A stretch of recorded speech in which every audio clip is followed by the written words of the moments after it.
the cliffs. And I know many things, for I walk by night. I know many strange tales hidden in the hearts of men and women who have stepped into the shadows. Yes, I know the nameless terrors of which they dare not speak. The Whistler's strange story. Gratitude.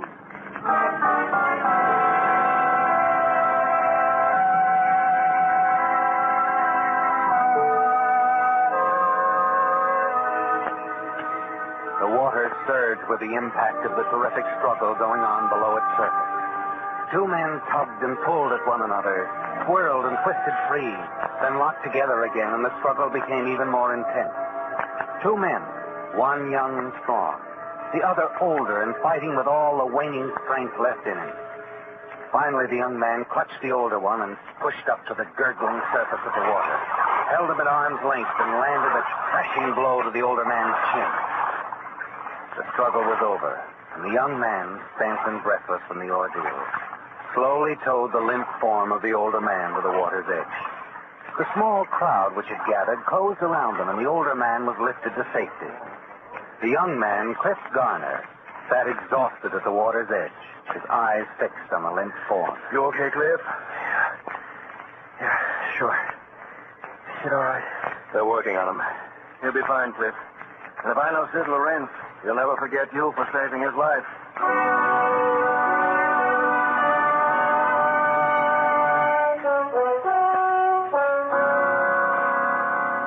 Yes, Cliff, you've done a fine thing. You've saved a man's life.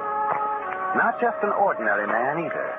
You've saved the life of Sid Lorenz, the famous and fabulously wealthy motion picture producer.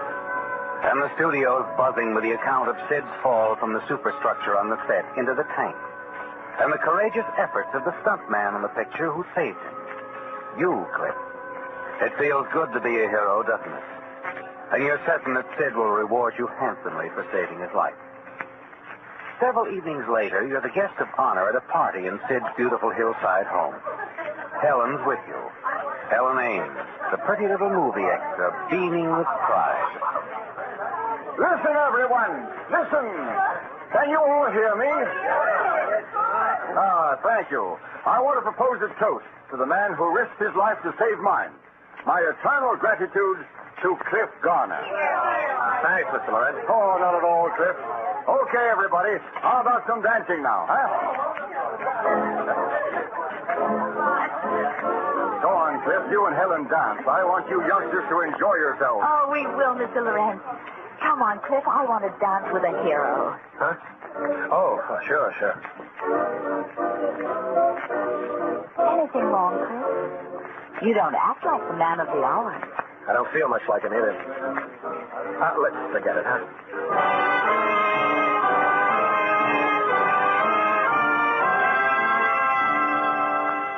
You expected more than a toast, didn't you, Cliff? The smile, the gratitude Sid expressed.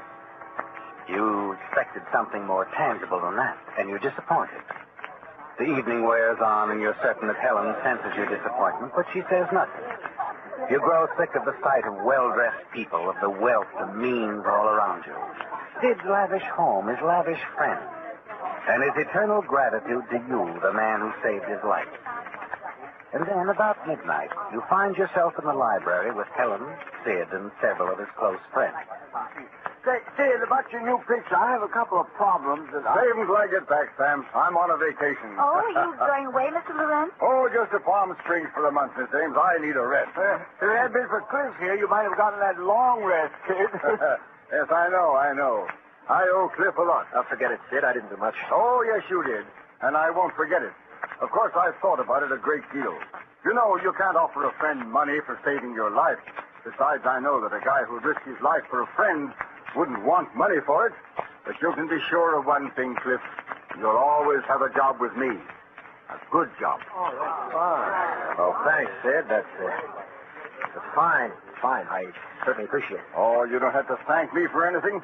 Oh, say, you folks ever know how Cliff and I happened to get together? No, I never had. How did it happen? Well, when I first met him, he was a college student getting a degree in literature, wasn't it, Cliff? Yeah, that's right. Medieval literature. One of his professors recommended him to me when I was doing a period picture. And Cliff helped us keep it authentic. And he did, too. Did a good job. Well, why'd you switch to stunning, Cliff? Money. After Uncle Sam made a paratrooper out of me, I found out I could do more tricks with my body than I could with my mind. And get more for it. Medieval literature doesn't pay much rent, you know. No, but it's a great wealth to have, your knowledge of literature. Oh, by the way, that reminds me. I want to show you people something. Oh, you'll especially appreciate this, Cliff. No, I haven't shown them to many people. Well, you'll have to move back a bit. Move back a bit, Cliff. The wall stays right behind you. Oh, I'm sorry. Oh, that's all right. That's all right. Now, let me see here. Your eyes follow the movement of Sid's hand as he works the combination of the wall safe. Without consciously meaning to, your mind registers the exact movements that he makes. 8 right, 10 left, 12 right, 3 left. And then consciously this time, you repeat the numbers in your mind until you've memorized them. And as soon as you can, you'll write them down while they're still fresh in your mind. Sid is taking something from the safe and has brought it over to a better light, and you follow him. Suddenly quite secure in your new knowledge. Ah, there they are. Original German manuscripts. How's that for a medieval treasure, Cliff? They're wonderful, Sid. They're marvelous. Yes. Gottfried von Strasbourg, 12th century Germanic poet. Karl von Sommer, Austrian philosopher. Gustav Fleming. They're the real thing, all right, Sid. I knew you'd appreciate them. I paid $100,000 for them, and I wouldn't sell them for $1 million.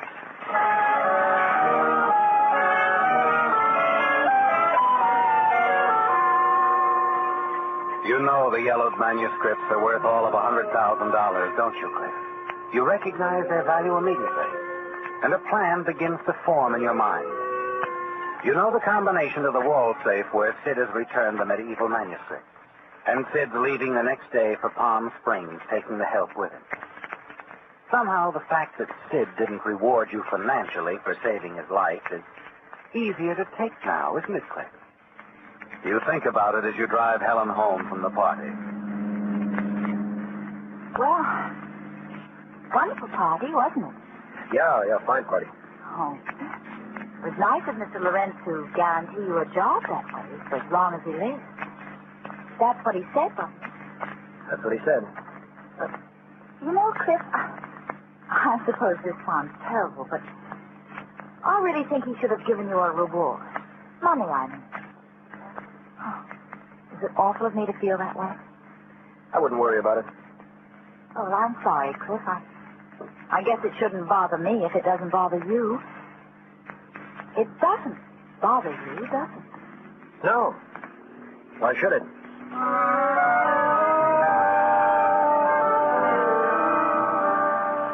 No, it doesn't bother you, Cliff, because you've already decided to take your own reward from Sid Lorenz. It's a simple plan, and early the next evening you put your plan into action. You drop by Helen's to break your date with her for that night, and then you drive to Sid's hillside home. You park your car down the road and quietly make your way along the high hedge toward the house. Suddenly you hear footsteps ahead of you, and you crouch back into the hedge. A flashlight penetrates the darkness at the entrance of the house. And then you see the old caretaker on his regular tour of the grounds. He turns, goes off across the terrace, and you hear his footsteps slowly die away in the distance. And then you move quickly to the side of the house and the library windows. Force a screen, then the window, and you're inside. In a matter of minutes, you have the manuscripts in your hand, and you retrace your steps hurriedly back to the car. Helen. Hello, Cliff. So you stole the manuscript. Oh, why did you do it?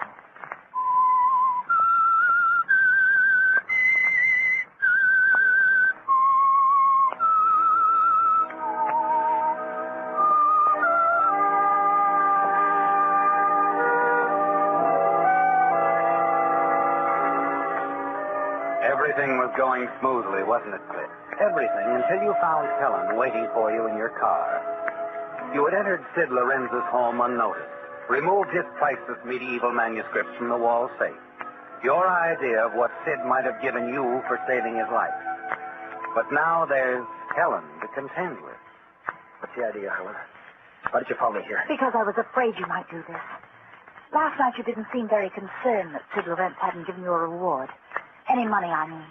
You weren't mad enough, Cliff, or hurt enough. And I noticed how closely you watched Sid when he opened his wall safe. And it worried me. And tonight, when you came by and broke our date, I just knew I'd find you here. So I came too in a taxi. Come on, we're getting out of here. Cliff, you've got to take the manuscripts back. You don't want to steal. I did want... Please, listen to me. You're too nice a guy. You listen to me. I didn't ask you in on this. This deal is mine. Sid says these manuscripts are worth $100,000. Well, that's great with me. Now I've got them. I won't have any trouble dumping them for a quick $50,000. So you just forget you tagged along tonight. I won't forget. I'm sorry I know about it, Look, but I... Helen, will you be reasonable? I did this guy a big favor. I saved his fat neck. What does he do? Nothing. Well, I know I can always have a job with him as long as he lives. Well, that's just dandy. Well, I like this job better. For $50,000. Oh, Cliff, it just isn't right. You can't do it. Nothing's worth the risk you're taking. Not worth hiding the rest of your life. I warn you, Cliff. If the police question me about this, I'll have to tell them the truth. I'll talk, Cliff. I'll have to. Okay, Helen. Okay, we'll take him back. But I... Look, I want to be sure they get back in the safe, don't you? Come on before I change my mind.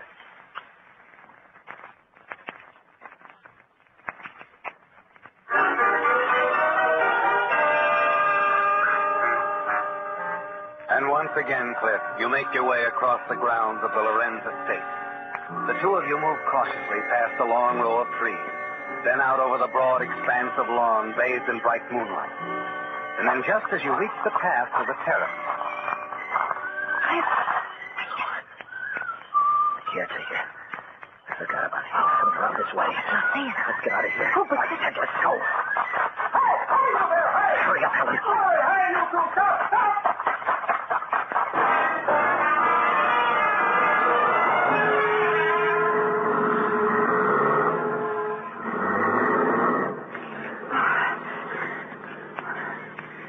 Well, sweetheart.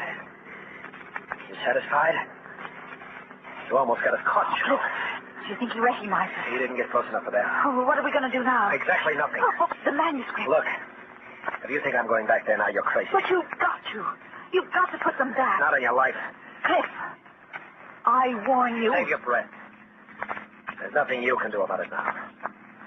What do you mean? You're involved in this just as much as I am. The caretaker will remember seeing two people run from the house. A man and a woman. Now you won't turn me in, will you, Helen? But I had nothing to do with stealing the manuscript. I know that, but the police won't. If I'm picked up. Is that clear, sweetheart? Yes, Cliff. You've made it very clear.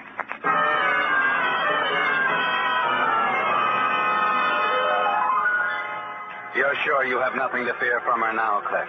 Helen will have to keep quiet, won't she? Because she knows you'll involve her in the theft if she talks.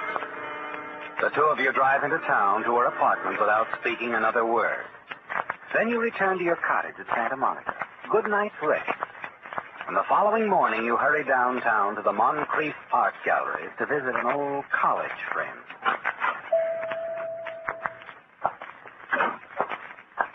Good morning, sir. May I? Well, what do you know? Hello, Stan. Cliff, you old son of a gun. How are you? Fine. How's the art business? Oh, well, very fun. Say, I am glad to see you. What brings you around? Well, frankly, something you once said about your boss. Moncrief? Hmm? That he buys and sells and never asks too many questions. Oh, that. Well, perhaps I gave you the wrong impression of Mr. Moncrief. I don't think so. Well, sure, he operates a legit business, but from what you said, he isn't against picking up a buck now and then that isn't quite so legit. Oh, it'll have to be worth his while. I think you'll find it worthwhile. Why don't you skip back there to his office? Tell him I'd like to have a little chat with him, huh? All right. Wait here.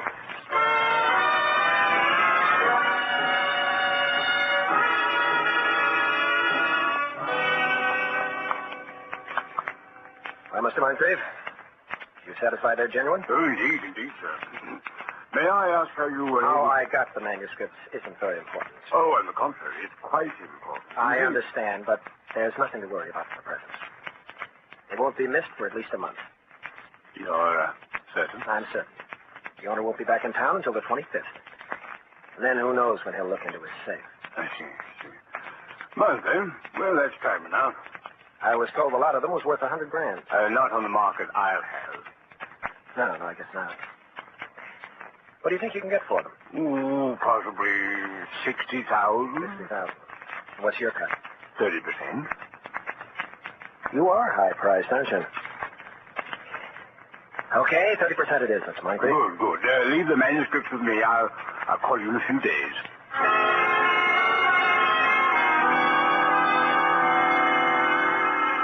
You leave Moncrief, drive back to your cottage. And you wonder if it wasn't a mistake turning the manuscripts over to him, don't you, Cliff? 30%, his share. It's more than you counted on, isn't it? In the days that follow, you wait for some word from him.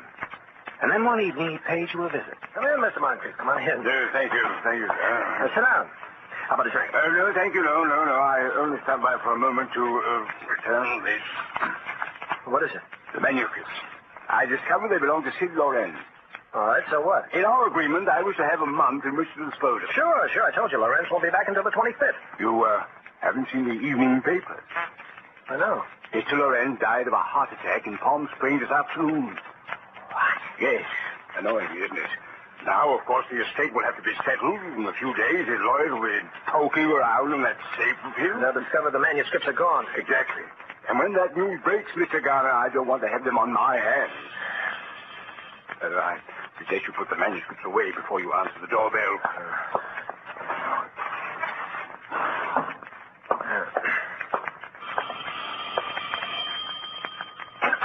Hello, Cliff. Oh, it's you. Have you seen the papers? Lorenz is dead. Come on in. Mr. Garner, I really must be going. Now, wait a minute, Moncrief. Sorry we couldn't do business. Look, we can figure out something. I'm afraid not. Good night. Cliff, who was he? Never mind. Oh. Well, you heard about Mr. Lorenz. Yes, I heard about Lorenz. Oh, Cliff, you've got to return the manuscript before Don't they start. start in on that again. But how do you know the caretaker didn't recognize us that night? I don't. But look, if he had, we'd have heard about it by now, wouldn't we? Oh, please, Cliff. While there's still time, take them back. I'll help you. I'll do anything you say. Leave me alone, will you, Helen? If they find you with the manuscripts, it'll mean prison, Cliff. Don't you understand? Prison. Stop yakking, will you? I want to think.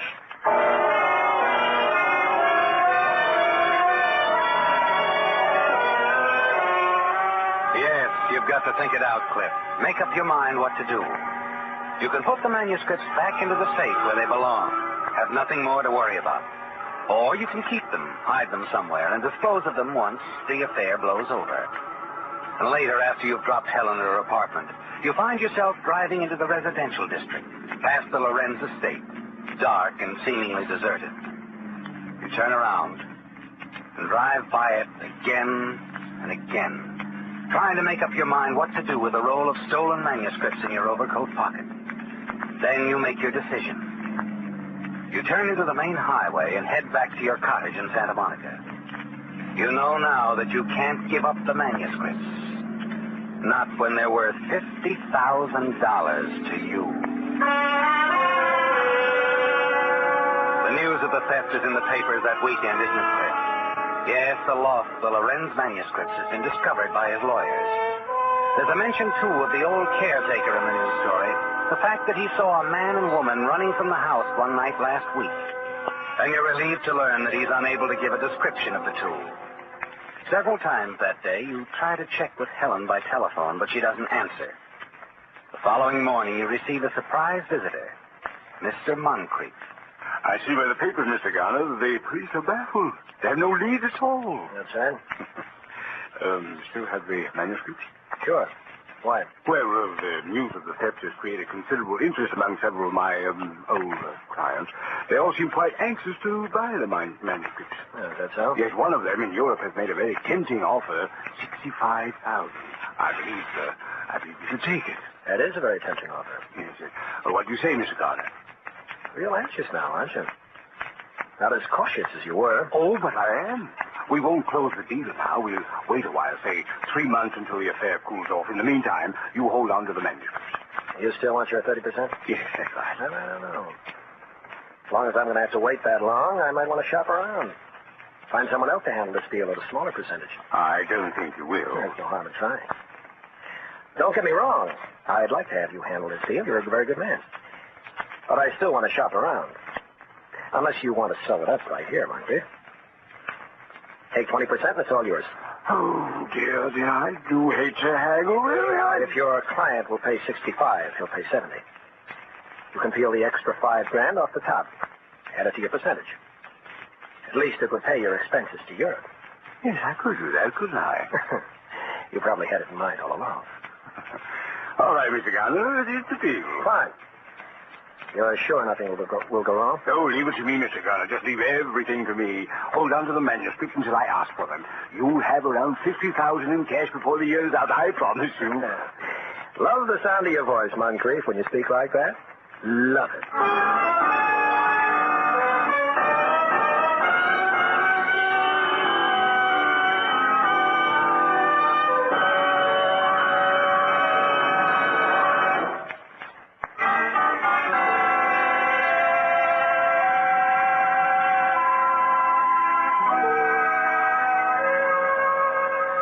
It's worked out perfectly, hasn't it, Cliff? You've only to wait a few months or so. Moncrief will dispose of the manuscripts for you, and you'll receive over $50,000. You smile as you realize how close you came to losing it all if you had listened to Helen. If you'd replaced the manuscripts in the safe. Instead, you decided to keep them and gamble. And now that gamble is going to pay off. After Moncrief has left your cottage, you can't resist taking the manuscripts from your desk drawer and looking at them. You settle down in the big easy chair by the fireplace and congratulate yourself. Suddenly, you sit up as you hear a car stop outside your cottage. You move quickly to the window. A police car. Panic sweeps over you as you see two men step out of the police car and start down the path toward your cottage. They're coming here. Helen. She told them. She must have told them. If they find you with the manuscripts, it'll mean prison. Don't you understand? Prison. Your eyes dart around the room, looking for a place to hide the stolen manuscripts. But it's too late, isn't it? You don't have time. In a split second, you make your decision. It's the last thing you want to do. But you throw the manuscripts into the fire. You stand there helplessly, watch them go up in flames. It takes but a moment, and then they're gone. $50,000. But that's better than going to prison, isn't it?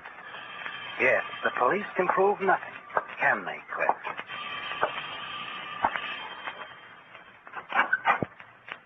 Yes? Lieutenant Fletcher's police department. May we come in? Sure. This is Mr. Jepson, Mr. Lawrence's lawyer. We, came about the Lorentz manuscripts, Mr. Garner. You must have read about them in the papers. They were stolen. Sure, I've read about it. We just dropped by to give you a report on how we're making out. Don't worry, Mr. Garner. We'll find them for you. For me? Oh, you didn't know? Mr. Lorentz didn't tell you before his death?